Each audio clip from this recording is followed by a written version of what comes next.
Welcome to the Holistic Health Hub. We're here to inspire you to reach your happiest, healthiest, and highest self. I'm your host, Dani, and I'm a clinical nutritionist and a holistic coach. Let's dive straight in. Hello, everyone, and welcome back to the Holistic Health Hub podcast. I'm your host, Dani, and I'm welcoming you back to the pod. Now, today I've got a very special guest with me, and her name is Olivia. Olivia, welcome to the podcast. Sweetie, it's about damn time.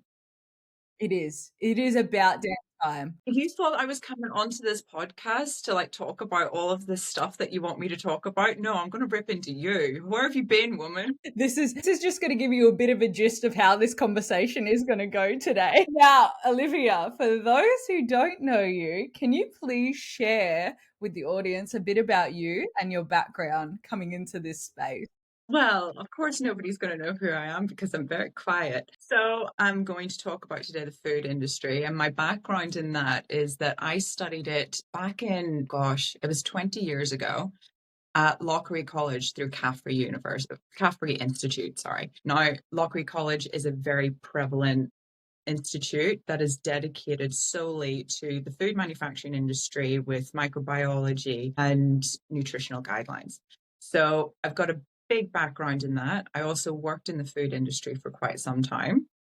And I was actually thinking about this yesterday about the reasons why I hated it so much. And it's because I've since learned over the last couple of years, I'm a very moral person, and I didn't know that back then. And that's the reason why I could not be in the food industry, because everything I was learning, everything I was taught, it just goes against everything I believe morally. So I've also got major ties to the industry as well. Ties that we can't fully talk about, but I know quite a few people within big food, big pharma, and major corporations that are connected with FDA and the WHO. So unfortunately, my connections are quite strong. So if I survive the end of this year, that's safe. Let's keep her safe, guys. Let's keep her safe. Let's keep it safe. There'll be codes in this, and those who are really switched on will understand the code. Absolutely. Now, Liv, let's kick this off with how is food designed in the modern world? Can you give us a bit of a background? Okay. So the best way I can say that food is designed, what the food industry will tell you it's designed for is a part truth for the consumer. What the real truth is, it's to keep you trapped. So food industry will say, we create all of this food to make your life easier, to make things so much better for you with high nutrition, all of that sort of thing. Such a lie. They are designed solely so that you are compliant to a new regime. That's solely what it's for. And you can, all of the stuff around designing food, that was one of the heaviest things that was drilled into us when I was doing my diploma. I can't count how many times we did food testing. And it wasn't just food testing to see what was in the food. It was how to make the food the most palatable and moreish so that you wanted more. That's the thing that we learned the most. And I genuinely could not tell you how many times we did it. And that was in 2 years because it was so heavily drilled in. So, wow. The best way, if I'm going to describe how food gets to the shelf and then ends up in your pantry, it goes like this. They will come up with an idea of what they want to make.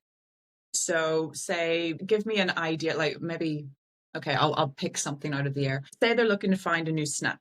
Okay, so they'll think of a new snack and then they'll think, what do they want this snack to target? So are they going to target a certain age group? Are they going to target, the general public with it? So they're just going to think of a target. Who's going to be the number one consumer? When they think of all of that, that's whenever they'll come up with what it is that they're going to make. So say they're making, let's say a snack. So we're saying chips. Say they're making chips. They'll say, right, we'll try and make it this kind of chip with this variety of flavors. They will go to the lab, a kitchen lab, Okay, so it's a kitchen lab. Mhm. They'll go in, make a kitchen lab, create the whole the product to see which one is easy to make by manufacturing guidelines. Okay, so that's a major part of it. They have to make sure that the factory can withstand whatever it is that they're going to cook in the kitchen. Mhm. Then they will come up with a couple of flavors and things like that, and they'll adapt flavors in different ways to see which one the general public might want. Next thing, Right. whenever they've made all of this, they will bring in members of the general public to test all of these foods. So, and I'll set the scene for you for what this looks like as well. It's not just bringing people in so that they can see the food and sample it. They bring people in and they're in a small, tiny little box of a room where there are no lights, no nothing. You can just see the food, or they'll have a piece of paper or a screen. Because back then, whenever I was doing it, it was a piece of paper and then they would just mark which one they liked. But then technology came in and they started using screens to say which one they would have. So they'd have about 5 samples of this particular one product with one flavor, but they'll have adapted the flavor and adapted the textures so that they Interesting. find which one gets to what is known as the bliss point. Yeah. Mm. So, What is the bliss point? so the bliss point is the general consensus of however many people are in, and whatever is the most popular of all of the things that were all of the samples, that one that is the most popular is the bliss point.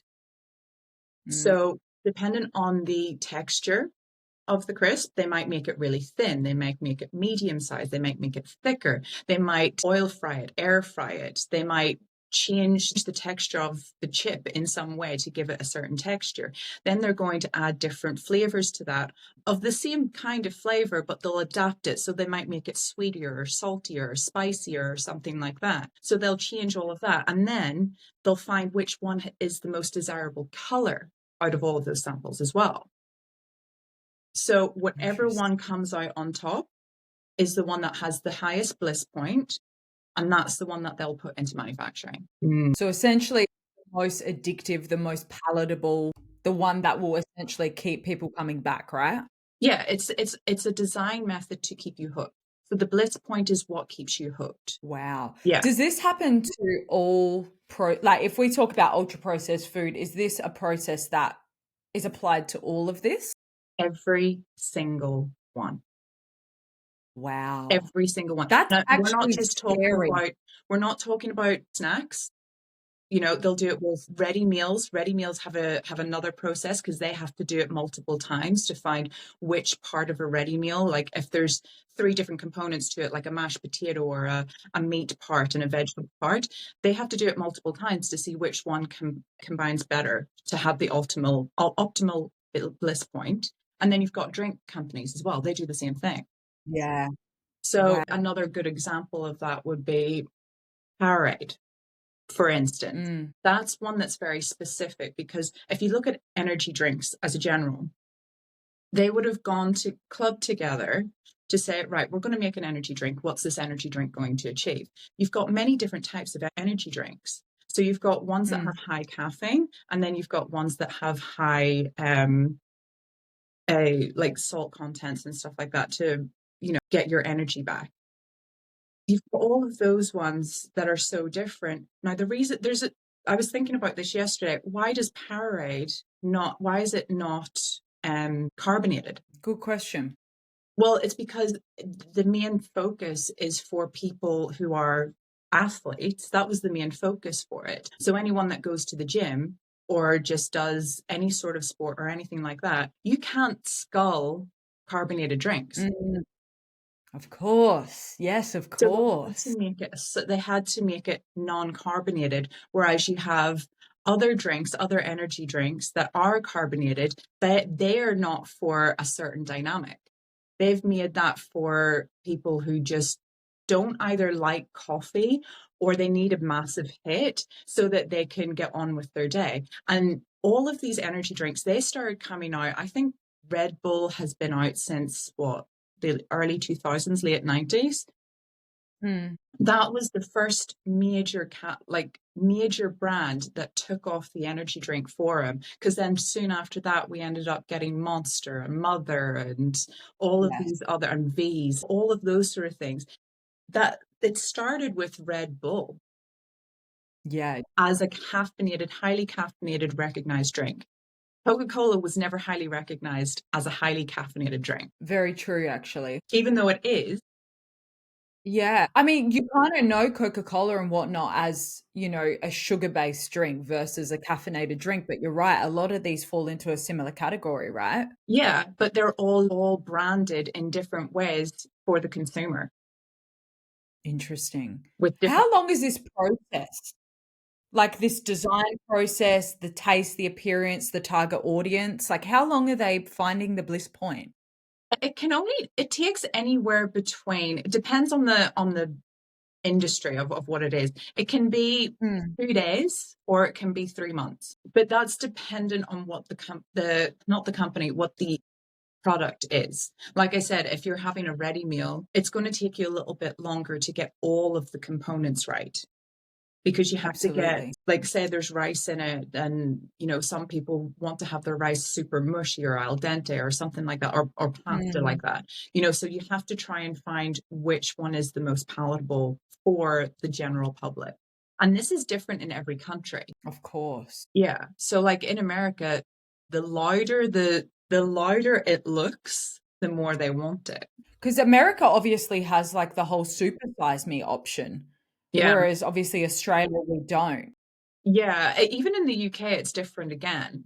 UK, they like have that stiff upper lip mentality where it's like keep calm, carry on, say nothing. And Mhm. they have that very much embedded into them. America is very loud and they have different branding. So like you could have the same product that's in America and the UK or Australia, but they'll have different packaging. Yes. That's another major part of the component for the food industry. It's understanding the packaging as well. So once you find the exact thing that you're going to bring into the industry, so the whenever it goes into manufacturing, then of course they have to Mm, battle the manufacturing process and how it's going to make hundreds of thousands of products in the space of a short time so that they can get it out the door and onto the shelves. So that's another component of it.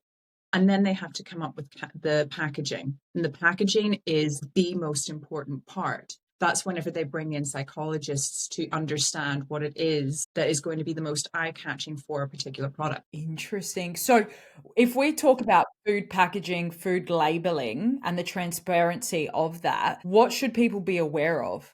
With Is it the really that transparent? Okay, you asked me this once before, and it because it's so complicated. So this is the thing. Food labeling is transparent if you have a degree. So the average person, the marketing and, well, the food industry will argue all of our information is either on the packet or online. Mhm. Okay, so they're shifting all the blame to the consumer. So the consumer Mm, has to know what they're eating. And that is such a manipulative tactic. Like it's so unbelievably manipulative, especially that they've been saying that since the 80s and 90s when we didn't have the internet. interesting, of course. I mean, how many people are gonna log on to the internet and look at their food labels? No, no one does. No one No does. one.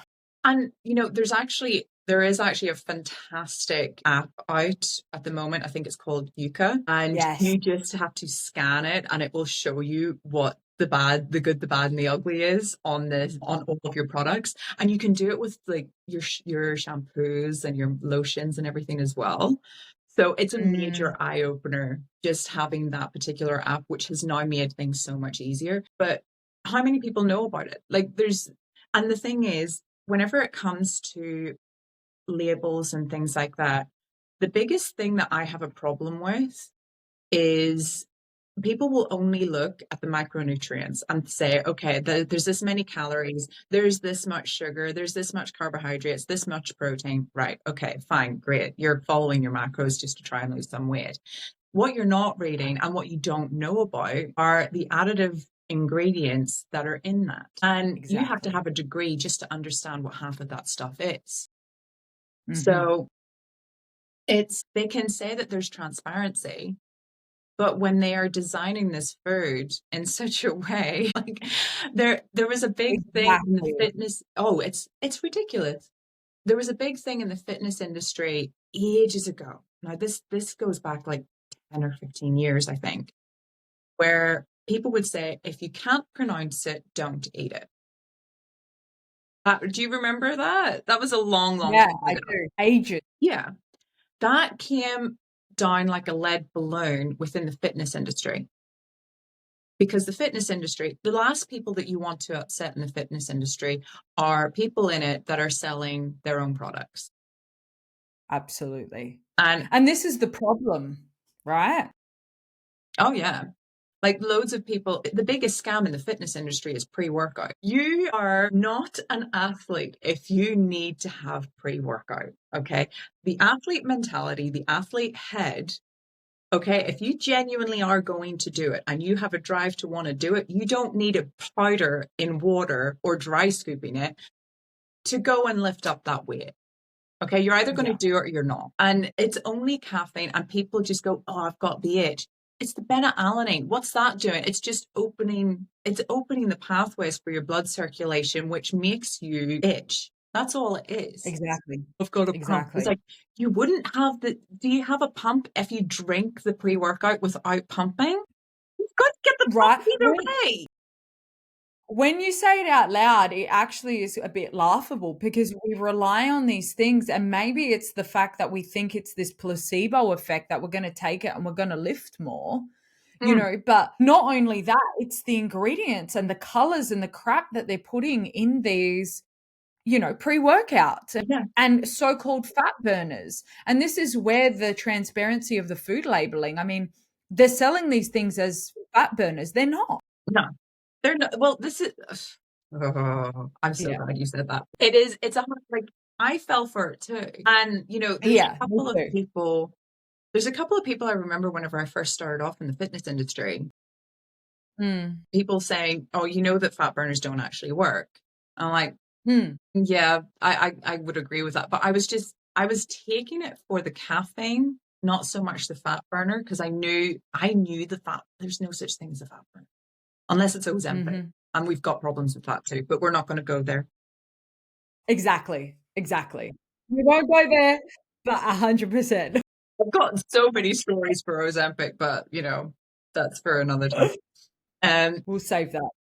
it's yeah, whenever it comes to the labeling, they will argue that they do have transparency, but you're not going to understand it. And Mm. within the health and fitness industry, especially people online, people are saying, you know, you can have all of these things in moderation because it's absolutely fine. Like, you want to talk about moderation, do you? But is You it want fine? This is no. the thing, right? What do you think about that? Because we hear that a lot, like, everything is fine in moderation if it fits your macros and that whole fitness industry premise. Is that harming people? Would say to people who are absolutely brain dead that say everything's fine in moderation, okay, that's fine. Can you say the same thing to a person with a nut allergy and say it's fine in moderation? Can Mm. you say that? Can you say that to a person who's celiac and say gluten's fine in moderation? Not going to work. Not going to work. Where do you see the side effects of what's going to happen if those people try these things in moderation? It's not good. It's not a good thing. Absolutely. And it might be okay for certain people. Now, this is the thing. Things are okay for in moderation for certain people if you know what's wrong with you. Mm. Now, I have a personal experience with this myself, right? So obviously one of the big things that you and I, we've spoken about this before, something that we're not allowed to talk about. And anyone who's Mhm. listening to this will know that the reason why we're not allowed to talk about it is because you're not allowed to talk about it. But I am a certain survivor of a certain mandated juice. Can we say that? We could say that. We'll Okay, call it that. we'll call it that. Yeah. Continue. Now, as a survivor of this, and I can call myself a survivor because I nearly died.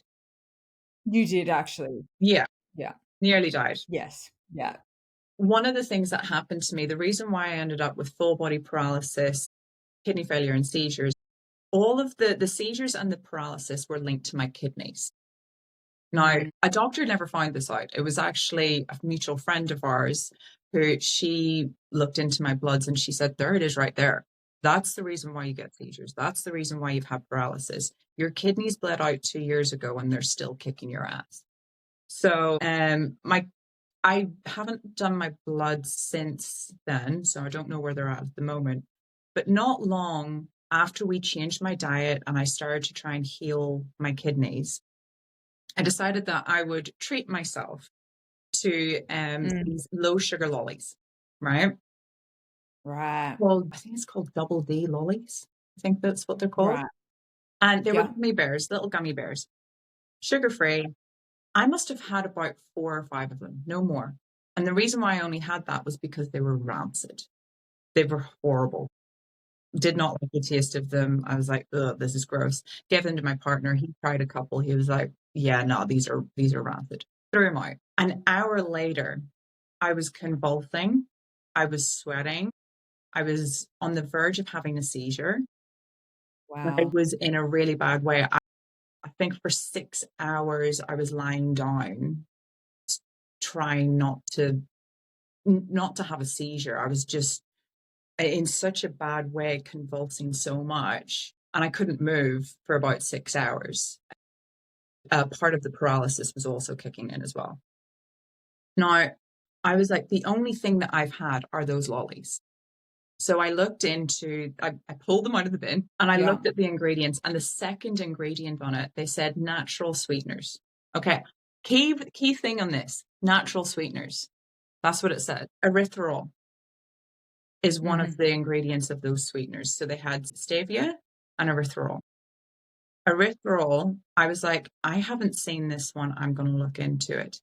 So I put that into Google straight away. The first thing that came up was erythritol and kidney stones. And then I started looking into all of that. And it said anyone with a past history with kidney issues should avoid this chemical. Wow. And that was from 4 tiny little gummies, 4 or 5 max. That was that. So if you want to look at the idea of everything's fine in moderation, who are you to say whose moderation is okay? There are people. Exactly. I mean, I'm sure you've seen this many times. You will ask people to go and get their bloods done, and they'll have to have them done fasted. How many people have done their bloods fasted, and their glucose levels are surprisingly higher, even though they're within the normal level? Majority. If I were to say majority, unless they're an athlete. How is that possible? Yeah. That's not, Yeah. if you're fasted, you should not have, mine came out at 5.5. Yeah. Wow. Right. Fasted. Interesting. And that was fasted for 18 hours. Wow. So this is yeah. That proves that I'm insulin sensitive, and it also proves in my body and my skin. So like if I have sugar, like it doesn't matter how much. Recently, it's gotten an awful lot worse. But if I have sugar, obviously I'll break out. And I'm not talking about fructose in fruit. I'm not talking like fruit or anything like that, because that's broken down with fiber. Fiber will actually help the sugar along the system and get it digested through the system fine. Whereas if you're actually having processed sugar, the sugar, if you are insulin sensitive, will have a reaction with your body in a negative way, where you will potentially have symptoms of pre-diabetes. Yeah. And I'm sure you've seen this many, many times. There are so many people now talking about how they are pre-diabetic, and they are within a very healthy weight category. Well, yeah, your pancreas doesn't work optimally. That's what that is. But this is the problem that I have with conventional ranges in blood testing, because the ranges are too large. They're not picking up these conditions early enough. And this is the problem I agree completely with what you're saying with moderation, because people with autoimmune disease, people with, you know, some kind of illness, that shouldn't apply to them, because it can send them through a flare, like obviously you experienced. And you know, I experienced the same with gluten and things like Yeah. that. You know, it's not moderation for me. I don't eat it because of the flare that I do get, and I'm okay with that, because you know, I choose health, Yeah. you know. And that this might be hard to hear for some people, obviously, because there's so many conflicting opinions online, you know. Yeah. Oh, it really, it really annoys me when I see certain influencers. There are huge, huge Yeah. influencers, like with millions of followers, saying, there's one guy in particular, I'm going to name him because he's an absolute rat. I'm being nice. Tell us who. He's known as the fitness chef on Instagram. I think his name's Graham Norson or something like that. And he will talk very, very happily about the fact that the things that he supports is people having balance. But his Mhm. idea of balance is saying, have a McDonald's. Mhm. Mhm. This idiot has no idea what is in McDonald's processed food. He has zero idea. And he'll say, so you want to get your protein, you're going to have this cookie that has this many calories, or you can have these chicken nuggets with with less calories and the same amount of protein. Okay. How about you take both of them out? Okay. This is not one is better than the other. They're both Yeah. bad. They are both bad. Yeah. Okay. And I'm against protein bars too, Yeah. There's so even much though I crap in every. oh yeah. I mean, I've got a problem because I do like them. And this is the thing, the bliss point, right? Yeah. You know, this is why these companies know how to Mhm. keep us addicted to these foods. Yeah. And do you have, like, are there any foods or examples, for instance, McDonald's fries? I remember us having a conversation, obviously off camera, about silicone being in McDonald's fries. Yeah. Yeah, that's true. That is a true fact. You can look it up. You can Google it. It is right there. The the one that they have, Mm, I'm not going to say the full name of it because it's really long and I am dyslexic. But completely fine.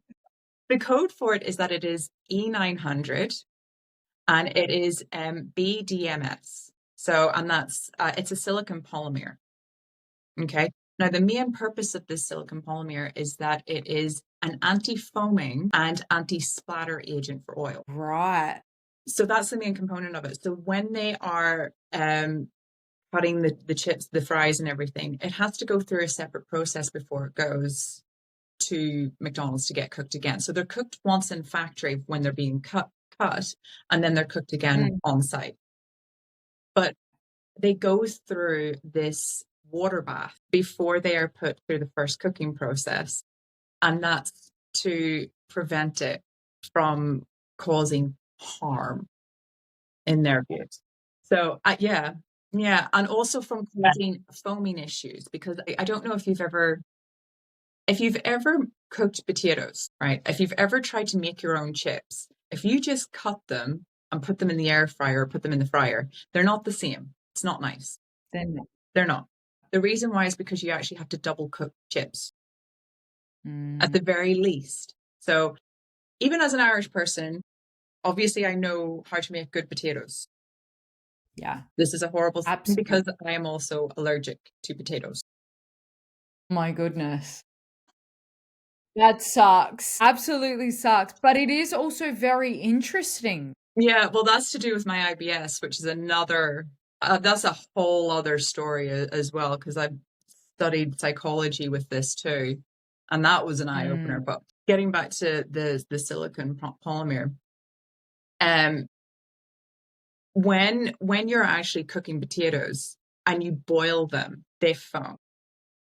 yes, they do. Yeah, they do. So if you're cooking them properly, just to get that starch out, so it's to protect the starch. The whole point of them being in a silicone bath is to protect the starch from the elements that it's going to go through. Right. So that's the Interesting. whole purpose of it. But it doesn't take away from the fact that it's a silicon polymer, which is It's actually it's scary. used in so many things, by the way. It's used in a lot of things. It's used in things like, it's used in cosmetics. There's a lot of food additives that are used in cosmetics as well, by the way. A lot. A Interesting. lot. They kind of overlap on each other, which is a very interesting thing. Like even, Botox, that's another one. That's something that has never left me since I studied it, by the way. And this was over 20 years ago. We looked at, well, still, Botox. I have never had Botox, although I am thinking about it now because I'm getting old. It's It's like, I'm tempting. getting old. I may as well die pretty in a coffin. It's definitely tempting. But yeah, I mean, Botox comes from a bacterium called Clostridium botulinum. And I will never forget watching Clostridium botulinum being injected into an animal for at college. It was a video. They didn't do it at the college, but it was a video. Right. It's what happened to the rat whenever it was injected. Just it goes fully paralyzed and died. My goodness. Yeah. Horrible. Yeah. You know Yeah. what? It's not until you become aware of these things and actually say it out loud do we realize, because a lot of this stuff we consider normal, but healthy eating and being conscious about your food is actually more abnormal now than what these other foods are, that should be scary. It's so scary. It is so scary. Like, and just the amount of additives that are put in food. You know how these additives are categorized, that these like chemical compounds, they're categorized as GRAS. GRAS. So GRAS. And it stands for generally recognized as safe. Generally That's the recognized word. as safe. That's the word. That's the word. As long as they are in GRAS and food industries self-regulate GRAS. So they have their own personal interest and bias at play here. Oh yeah, huge. Yeah. So like Yeah. I remember whenever I learned about the whole GRAS concept at university, I was like, that's not a good word. That is, No. because imagine using generally for It's everything in life. generally safe, For everything. For everything. right? Imagine using that. Say that to an athlete. Oh, you work out generally. Like, what does that It's mean? absolute alarm bells, but the problem is people aren't aware of this, Mm. and that was my issue with the food pyramid and previously being taught the food pyramid in my old degree. I thought to myself, this is not therapeutic. And why are the majority of food recommendations cereals and breads that are sprayed with glyphosate, and contributing to overall pre-diabetic risk? Why aren't we promoting protein and healthy fats like we are at the percentage of carbohydrates? Like, when the more you have these conversations, the more you realize nothing actually makes sense, right? Well, I can tell you why it's at the bottom of the food pyramid, why all these grains are. Tell us more. Okay. Well, think of the food pyramid. So when it was first created, what was at the bottom? It was grains, right? And then you have fruits and vegetables. Then it was meat, and then the last two was salt. But oh no, sugar wasn't always. Yeah, fat and salt was at the top. Sugar was further down Mm, mm. originally. But okay, what if you have grains and all of that at the very bottom? All of those things are relied on by the food manufacturers.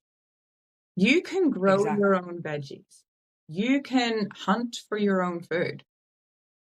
The rest of Mhm. it, you have to get it through a manufacturing process. You have to. That's Exactly. why it was made that way. They said, okay, right, you need more grains. Okay, we'll have more grains. Look at what's happened to people. They are sicker than ever. Yeah, it was all part of the plan. The food pyramid was designed to help manufacturing processes, not to help people. It's so scary. And honestly, and even a lot of the studies, if you look at who the confirmation bias or, who's Oh, sponsoring the study, it happens to be big food. you're There's going so to get many me issues. killed. You're going to get me killed, girl. I think I'm going to get myself killed by saying this stuff. It's not even But you just know those what? Someone people. needs Like to say it. there's a certain man who mysteriously died in prison who had links to people that were in charge of all of those studies. Interesting. Certain Maxwell. Yeah, a Which certain is Maxwell. this is the thing, right? Once you see it, you can't unsee it. No, no. And the funny thing is, with the people who are in very close proximity to myself, who Mm, run the labs, are directors of major cooperations, they've even said that they don't have to disclose everything. mm, The things that you know that are happening are on this much of a scale. Like yeah. you have no idea to the level and extent of what they are truly doing because they don't have to disclose it. They don't actually have to disclose anything. There's a lot of these things go on behind closed doors. Like if people only knew what these factories actually look like and what the labs actually look like the labs Mm, alone are scary enough. I can only imagine. Never mind the food manufacturing processes. The food manufacturing processes are terrifying whenever you get heavily involved into it. I mean, yeah. No, you've got people that work in these factories. They're just doing a job, but they don't actually Mm, realize that for some of them, there's a lot of I genuinely don't know how they get around certain materials that are in these factories. Anyone that was exposed to asbestos back in the day, mm, they either get hugely compensated because well now they're like my neighbor here, he's dying from asbestos poisoning. He's got yeah because of something that he was working on 50 years ago, and it's seeing all of this stuff that's also in these factories. They do the same thing as asbestos does, and they're in close proximities with these things as well. and it's only time really until things come out, and I guess when people are given a platform and able to talk about these things to an extent, or at least make people aware to, I wanna say read labels and be more aware, but, I mean, even like we said, the food labeling process probably isn't the best either. And you're right, there are so many ingredients on there that you just do not recognize. No, you don't. And like I said, the thing that drives me crazy are the very people that are within the health industry, health and fitness Mm, industry with major platforms. They have these podcasts, they have their Instagrams or their TikToks and things, and they're talking about you don't have to cut this thing out because this person says so or this person says so. It's like, you don't even know what you're talking about. You have yeah, no idea what these things are. And these people will turn around and say everything's fine in moderation. You don't know what these chemicals are and what damage they are potentially doing. Like red 3.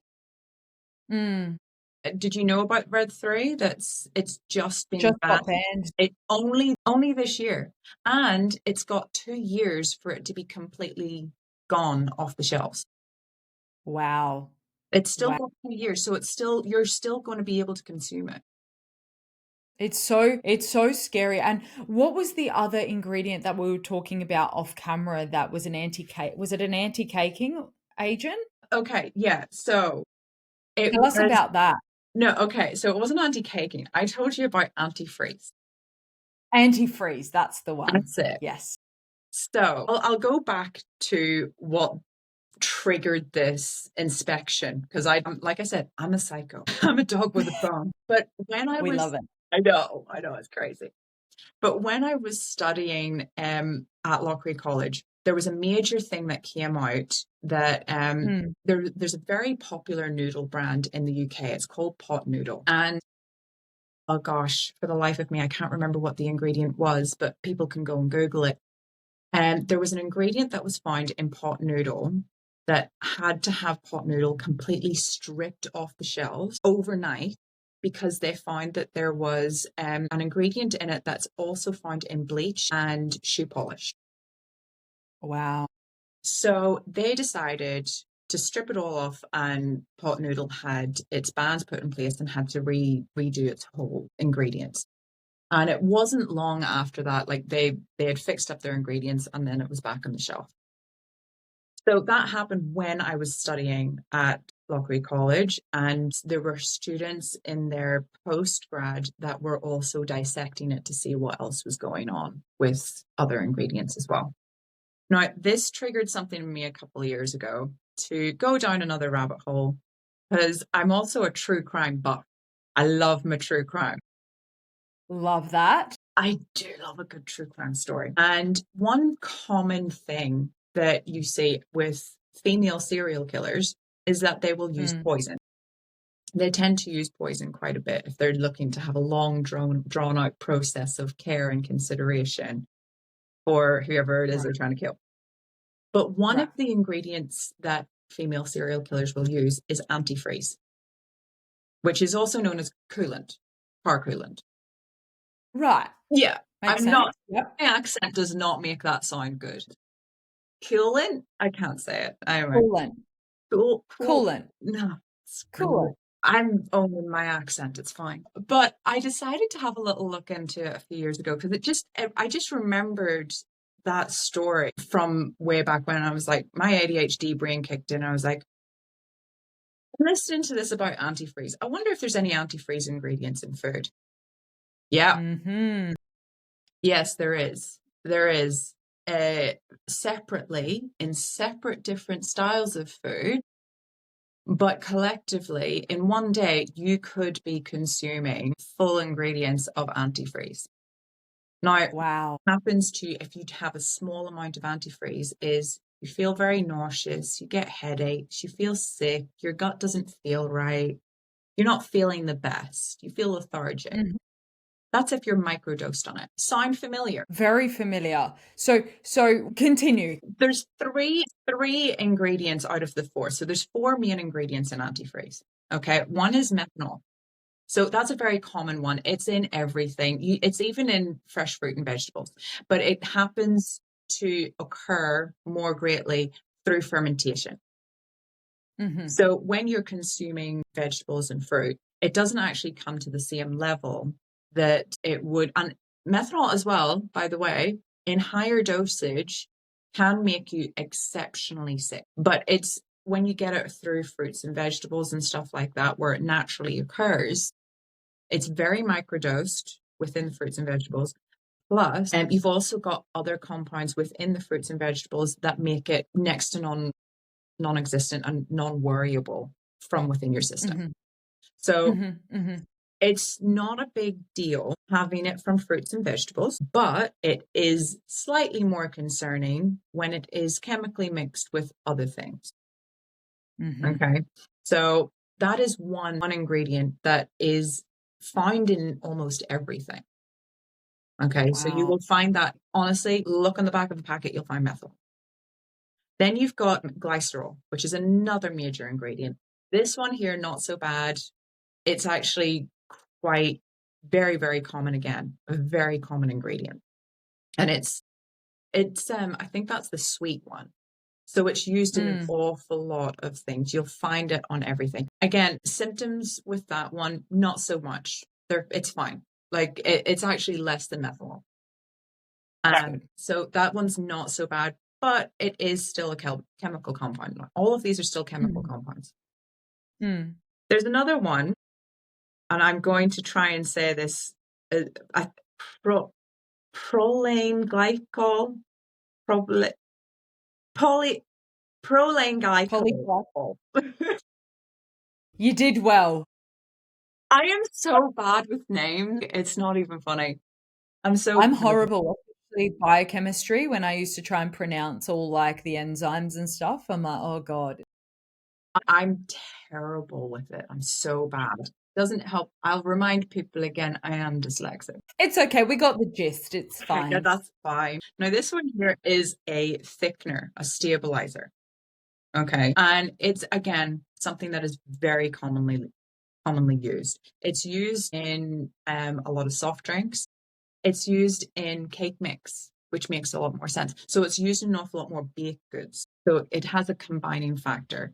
It's also used as a sauce thickening agent. So the thicker a sauce is, the more likely it's going to have this particular element in it.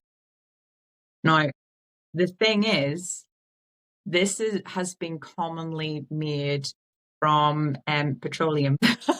How this is a thing, a lot of these products, so when you think about baked goods, I mean, you know, how many people are buying like your Betty Crockers and all Oh, like the yeah, boxed stuff, I'm guilty you of it. know, to make things easier. But this is the thing with these ingredients. Yeah, yeah, because and this is actually a test anyone can do. If you get one of those box mixes and make Mm, whatever it is, you pick it, make it whatever it is. You make that, set it to the side, make one from scratch, see which one lasts longer. 100%. Oh I yeah. mean, when we're thinking about this, it's even like things like McDonald's and all of those Mm. foods. Why do they last so long? That should be Well, setting off alarm bells. And even interestingly, something you also said to me was in the covers of like sauce bottles, and I don't know what they call them. yes, Is that that was does the that next have the one. That was the next one. yeah, So this is ethylene glycol. Now, ethylene glycol is highly toxic, highly toxic. mm, It's not used as a food ingredient. It's not, but it is used in the food industry for packaging. mhm. So when people have like your bottles, like you said, the bottle of sauces, or your like even getting your Powerade, because you have to untwist the Powerade to then peel back that plastic little flippy thing. For some reason, I don't know why they need that, but you're peeling that off 100%. and then you're drinking that. The glue is still there, that it's remnant, and it has a very easy melting point too. So scary. It is And it's so scary. true. Yeah. Because every time you do open a sauce bottle that it say is in plastic as well, Oh yeah, it's in you the can plastic too. see the remnants. Yeah.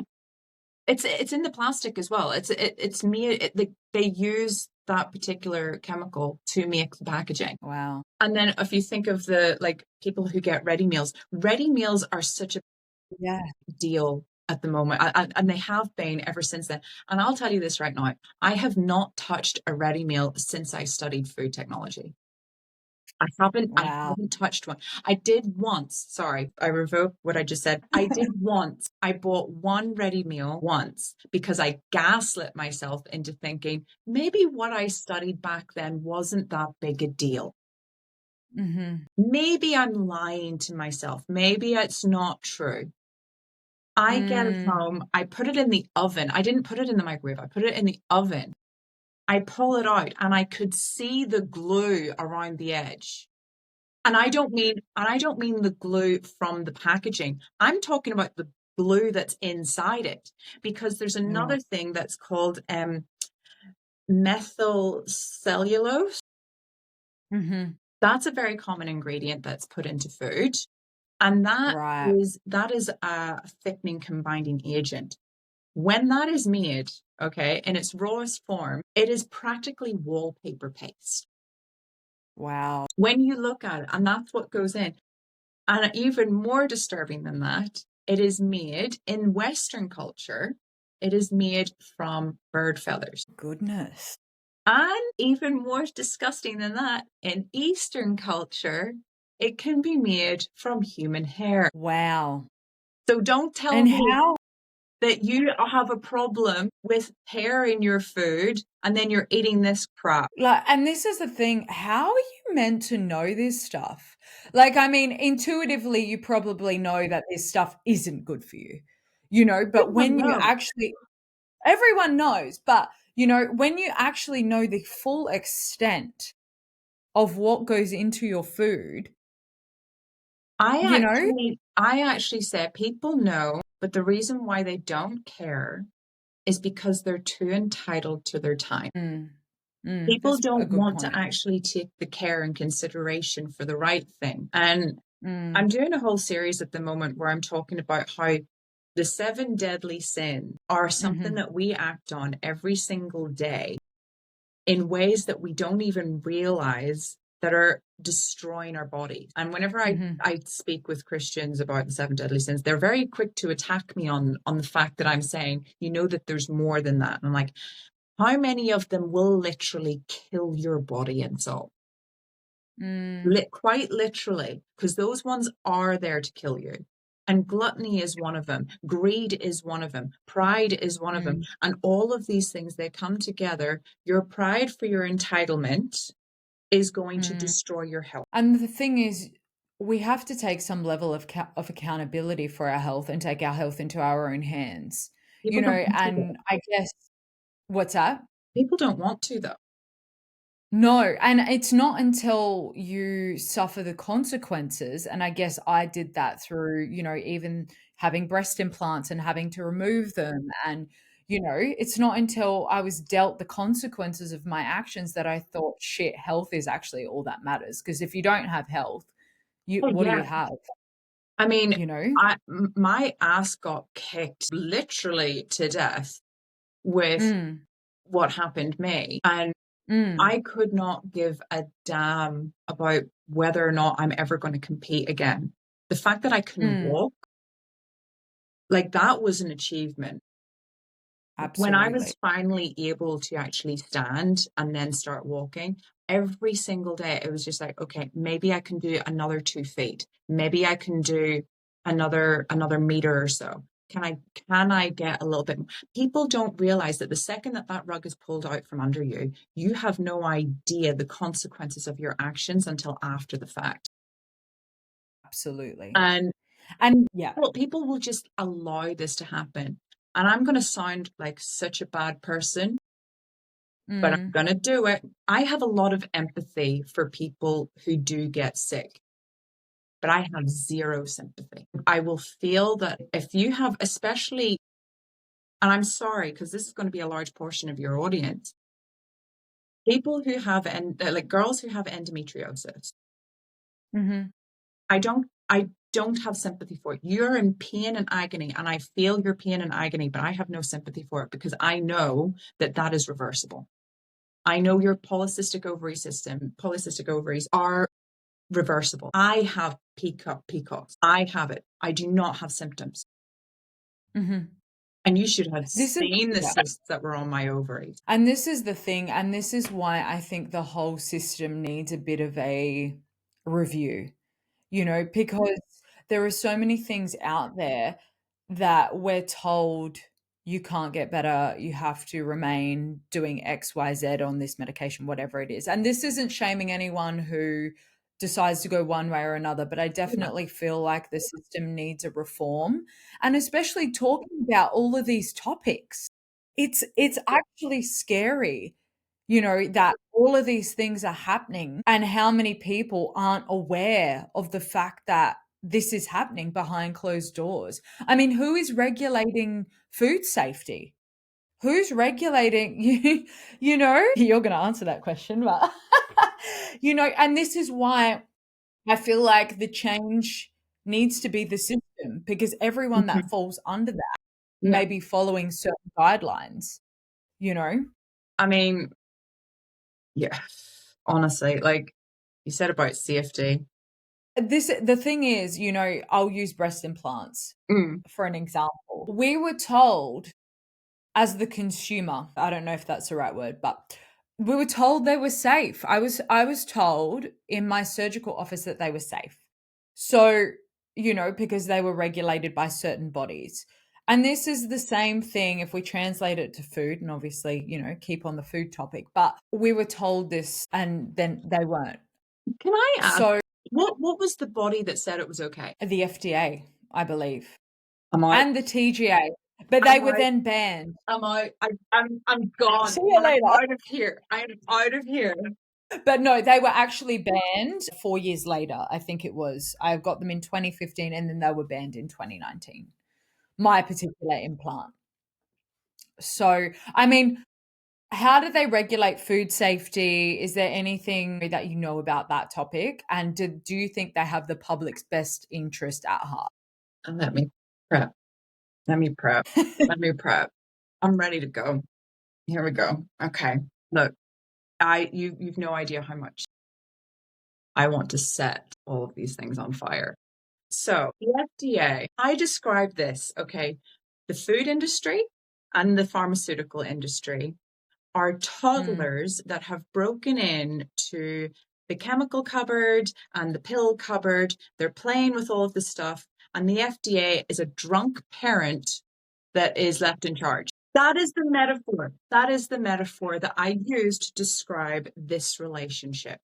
Now, I told right. you about before that the food industry and the pharmaceutical industry as well. So they're both guilty of this. They Mm. self-regulate their ingredients under GRAS. They do it. They do it. So generally referred to as safe. Yes. So they are the ones that say, we've got this ingredient, it's here, it's fine, we'll just pop it in, it'll be fine, it'll be all good. The only Mhm. time that the FDA will get involved is if there are a high number of severe problems. Right. That's when they get involved. They don't get involved before the food hits it, they get involved Mhm. after. And there are so many things. People can go and look all of this up. Like, this is not that you can see it straight away whenever you go into Google. This is very common. And look, I'll give you the example of Red 3. Okay. Mhm. So Red 3 has actually been an ingredient since the late 60s. Mhm. Okay. It only got tested on lab studies, through lab studies on rat trials in the late 80s. Mhm. And those studies So were alarming. mm, And it took from the 80s until January this year for the FDA to go, maybe we should stop putting it in our food. yeah.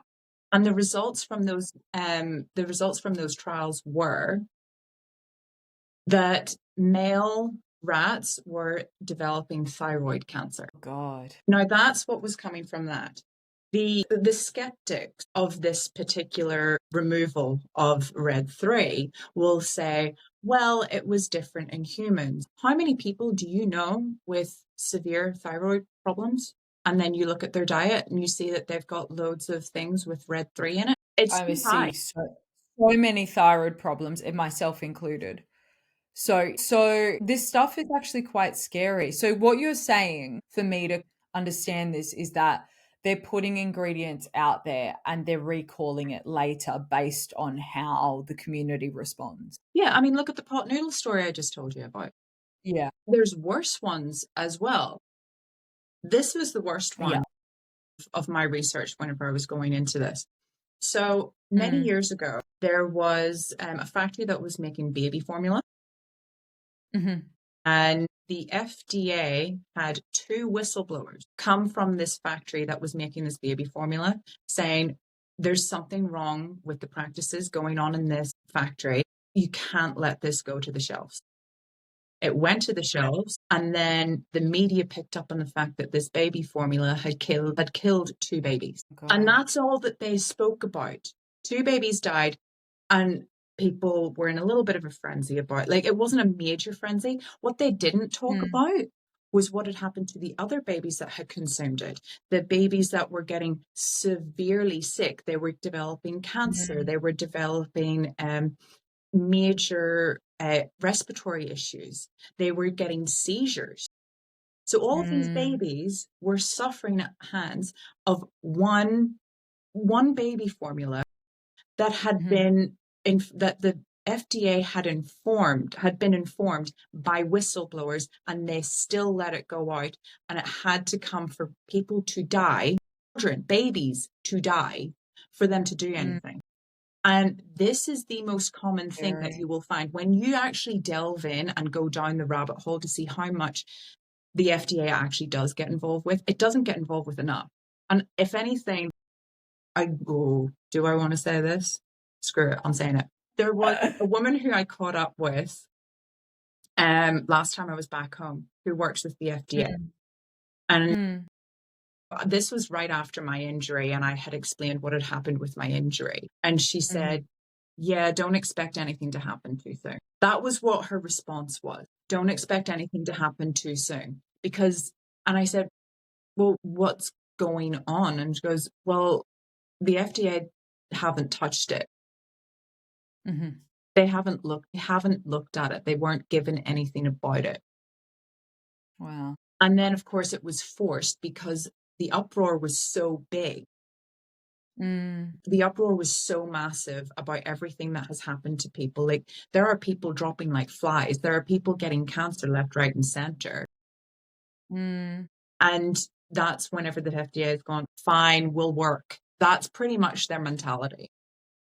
Mhm. And So this is for a lot of things. Now, what people don't actually realize is that people will say these have been approved by the FDA. When they say they've mm. been approved by the FDA hasn't done their own research. Mm. They have taken the research that has been supplied by the manufacturing company Right. and they haven't glossed over it. They've just gone, okay, you say that it didn't kill 40%, that's fine. Mhm. That's the Scary mentality. They stuff. if things the only time they get involved is whenever the numbers get too high. So essentially, I guess, with all of this in mind, we really need to take an approach of intuition, awareness, and going as back to nature as Oh possible yeah. Yeah. in order to heal, especially with food. And I know, I mean, the way the modern world is set up, it is so structured for us to be tired, for us to be overworked, to not have time Mm. to invest in our health or to, you know, go out and make everything from scratch, unfortunately. I think things need to change. Us as people, we need to change. We need to invest. We need to, be aware of these products. It's we can be aware as much as we can be. But the thing is that whenever I have conversations with my clients and I tell them, you know that this is what's going on with it. You know that this Mm, is a major part as to why you're ending up with all of these issues and health problems. mm, They just straight away revert to, oh, but I don't have time for this. And then they'll turn around and say, like they'll say that they did this on the weekend, that on the weekend. I'm like, you say you don't have time, but you're mm, going out to the pub with your friends, you're going down to the beach. It doesn't take that long. It actually got technology. We've got slow cookers. That's we a can make brilliant it. Yeah, invention. That's the best invention around. And you're saying that I you love that. don't Yes. have. I'm very bad with mine. I'm not gonna lie. Like mine is pretty much only for cooking bone broth. That's it. It does its job well. It does But do you're its right, job. but you're totally right. We have to make the time. And interestingly, with what you're saying, and I think in the fitness industry, like being aware of the fitness industry, it's saying, you know, I can still eat these things and have a good relationship with food without binge and restriction. And that's the argument of moderation. So I don't know what your thoughts are on that, but I'm dead it's against that it. argument. I'm dead against it. Yeah, I'm you're dead so again. dead against it because none of these people know what they are talking about. They're saying, yeah, you can have this, that, and the other. It's like, do you know that that has got a chemical in it that is designed to lower your energy levels? Do you know that that has, like, a lot of these things are designed in that way. There's a guy that I know who Absolutely. worked with a food manufacturing company, and get this, they had created a brand new additive that went through rat trials. And in the rat trials, it was shredding the internal lining of the stomach. Mm, But they still put that through human trials to make sure it didn't do it to humans without adapting it. mm, So the goodness. ingredient was solely like this is the type of trials that they do. Whenever it goes through Mhm. rat trials, they'll see, okay, what is going on here with these rats? Because it will be a lot greater whenever it comes to human trials, like, or it will be diminished. It's so much greater in rat trials, and it'll be diminished in human trials. Whatever that small amount is that's happening to the rat will happen to the human. It's just going to take longer. Exactly. There are literal ingredients that they test to say, well, this is what's happened in the trials with the rats. Let's see if it does actually happen to the humans. And this is the problem though, and especially, if I am still using the same premise of like the fitness industry and stuff like that, or just people in general population, gut issues are one of the most major things that I do see. And even if someone isn't aware that they have gut issues, they likely have gut issues Oh, yeah. I mean, they've got because every other they symptoms. yeah, yeah. You want And to this know is the why you're problem. tired and lethargic and your eyes hurt at night? This is the thing, right? So I think there's a miscued understanding of what is actually good for us and what isn't. And maybe a conversation like this, a nuanced conversation like this is needed to go, hang on a sec, this stuff actually isn't safe. And we have to take some kind of personal accountability for our health and do the work now. And if you don't want to, that is absolutely fine. But know that these foods, this lifestyle can be a ticking time bomb. And sickness and disease can and will creep up on you. And we're seeing it younger and younger. So Like, bad. I can't believe how many 20, 30, 40-year-olds I see with like severe issues. It's not even just that. I see it in kids. Yeah. Oh, of course. I see it Absolutely. in kids. It's so heartbreaking because I'm seeing it in the children now. Like, it's not even just the fact that, because children they are resilient, but a lot of these, like, the number one thing I say to a lot of people is, especially because I have a lot of ADHD clients, do Mm, not ever touch red or yellow food dye. And that's going to cut out a lot of your things, but don't touch yeah. it. And there's a major reason for that, because those have been connected to disrupting the neurons in your brain. This is the thing. All of these things, they know that these cause problems. They know they do, but they're still just Absolutely. using it. And people turn around and they say it's fine because, I've had this all my whole life, it's fine. It's like, what do you think will happen if you stop? Mm. Like, And how people, they get so very entitled to mm, what they want to have. Your mm, moment of the lips being enjoyed with that slight amount of dopamine that is going to give you 5 minutes, like, your mm, 5 minutes of that, it is not worth however many hours it's going to take to get out of your system. Like, I'm celiac myself. I had one lapse on purpose by mistake also, but mm. uh, It's hard. It is hard. it was 6 hours. That five Mm, minutes of me enjoying those barbecue ribs was mm. 6 hours of excruciating pain and redecorating my partner's bathroom. Is that worth it? No, Yeah. it No, is and not this is worth the it. thing. It's delayed. We need to encourage delayed gratification in a world of instant gratification. You know, It's it's next not to by accident impossible. that we feel like shit.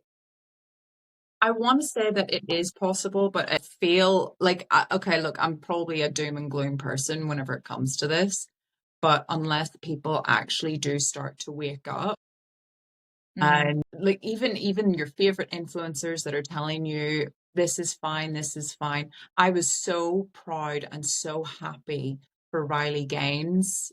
Just recently, she just opened up about the fact that Big Soda came to her mhm, asking her to start talking about their products, and she said absolutely mm, not. yeah.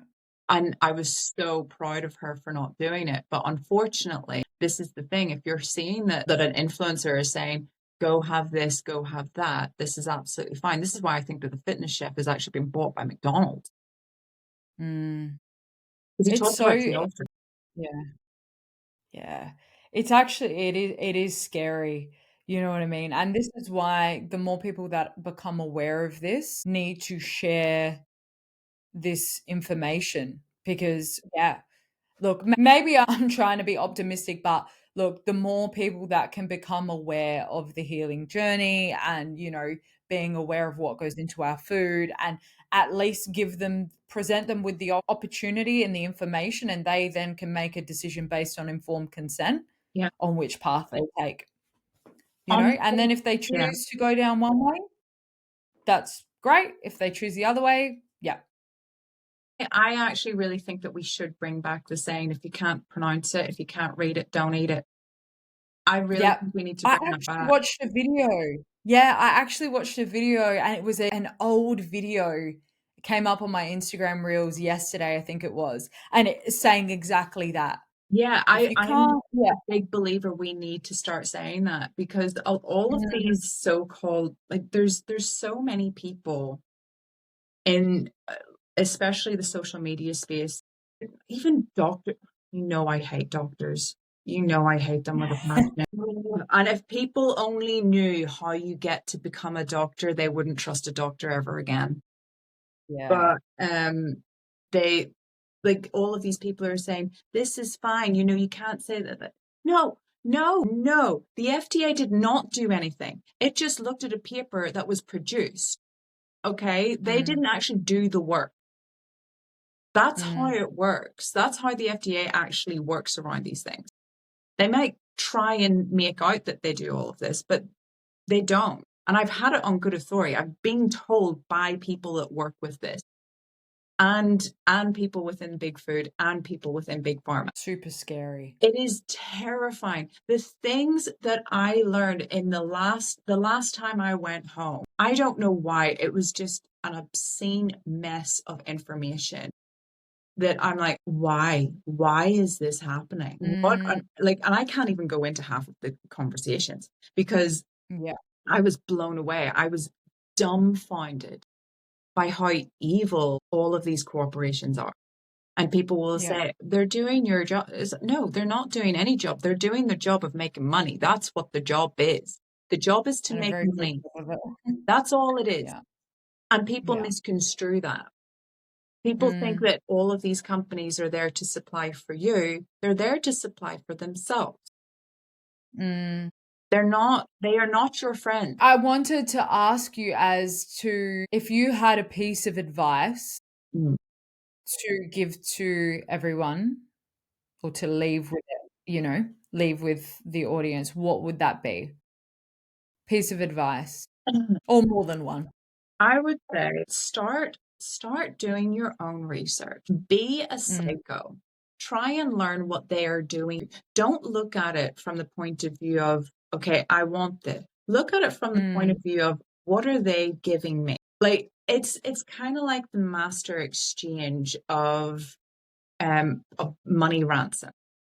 mhm, They have to check to make sure that the money's in the sack, and it's fully there yeah, and accounted for, and there's no bombs or anything inside it. They have to make sure that what you've given to exchange those hostages over, they have to make sure that you've given everything that they've asked for. So treat it the same as you. It's like, okay, I'm giving you my money. This is the biggest thing. I have not touched a soft drink or a ready meal in years. mm, Okay, I mm, can't tell you the last time I had a soft drink, because I don't want to hand over my money to a corporation who is designing stuff that is going to harm my body.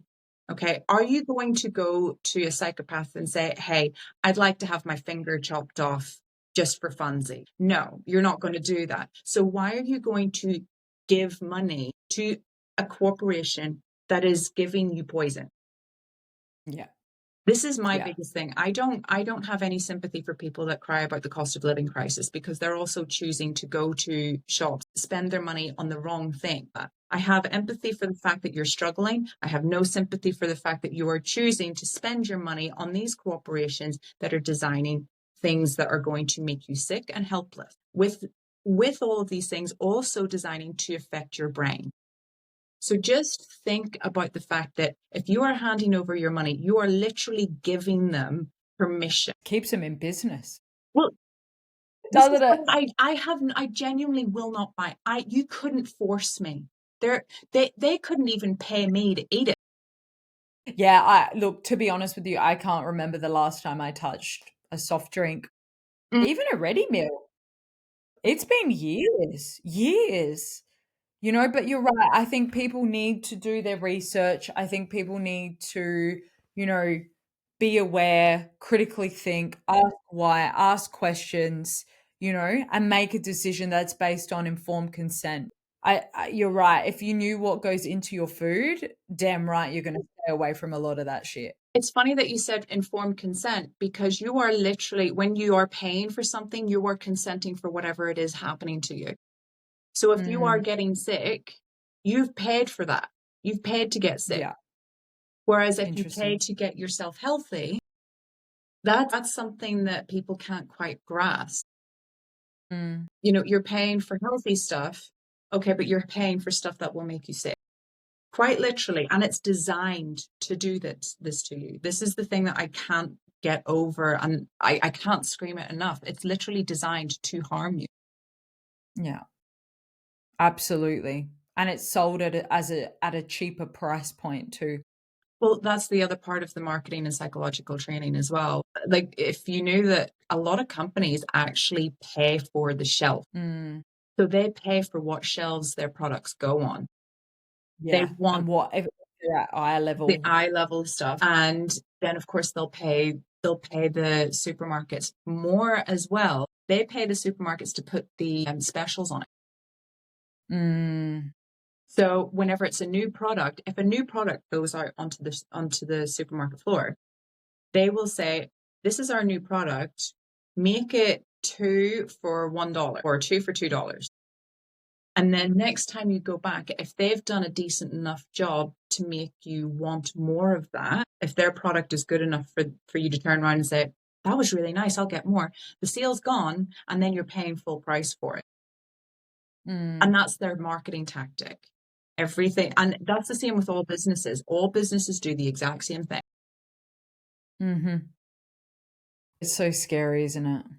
It Yeah. is so scary. It's terrifying. I feel like I've learnt so much. This 90-minute conversation, I'm like, oh my goodness, this is crazy. And we did. I mean, this is alarming for me. Like I said, this is intense for me. This is intense. Is there anything you'd like to leave the listeners off with before we can find you and work with you? Only that I love everybody. I might sound like a pessimist or whatever you want to say. I love everybody. I want what is best for everyone. I always say Christ is king, and if you follow that, you will also find your health too. I believe that Christians should actually be the healthiest people in the world, especially if you actually listen to the doctrine and understand there are diets in the Bible that are actually designed to help you. They're very plain and simple. It's literally vegetable meats, honey, figs, like, all the good stuff. That sounds like my kind of diet. Exactly. It's so good. But that is my theme. And I'm sorry I had to put it out there, but Love it. I just love everybody, and I want everyone to fight the system. I want the system to be fought, broken down, and I want it destroyed. Yeah. And rebuild one that we can have a healthier nation. How can someone find you and work with you? Oh, people can find me through live.mill. So it's just Olivia Milligan. If you put that into Instagram, Instagram is the best place to find me.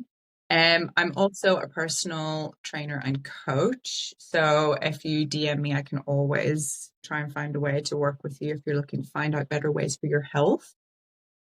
And yeah, I've also got a YouTube channel, Trauma Pond HQ, Trauma Pond, as in the pond that you can swim in, Trauma Pond HQ, and you can find that on YouTube and Spotify as well. Awesome. And I'll tag it all in the show notes below. But Liv, thank you so much for coming on today. I can't wait to release this episode. I know the listeners are going to be blown away by this information. Well, I hope so. Well, I was. I know I was, so I'm sure they will be too. That's good. I love you all. And thank you. Thank you for coming on. I genuinely appreciate it. Of course, sweetheart. Anything for you. Anything. Thank you. And to everyone, thank you for listening, guys. Please like, share, and subscribe. Your support is very much valued.